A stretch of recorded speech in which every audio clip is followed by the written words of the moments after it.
attention to all SSS members, sa mga nagtatanong, para saan po yung may SSS card? So pag-usapan natin ang magandang katanungang ito. Sa video na ito, pakitapos hanggang sa dulo para malaman ang buong impormasyon.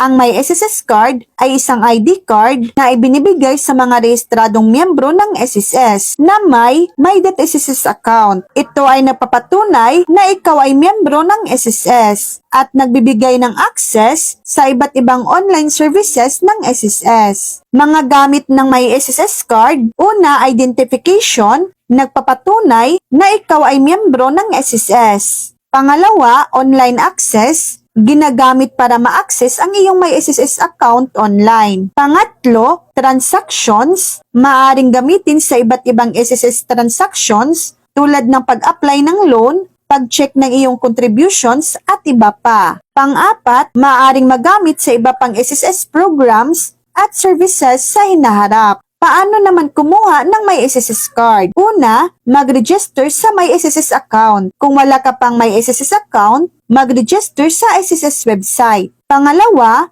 i-request ang may SSS card sa loob ng iyong My.SSS account. May option para mag-request ng may SSS card. Pangatlo, kunin ang card, ipapaalam sa iyo kung kailan mo makukuha ang iyong may SSS card sa SSS branch na iyong pinili. Mahalagang tandaan, ang may SSS card ay hindi katulad ng UMID card. So yan lang po ang latest update.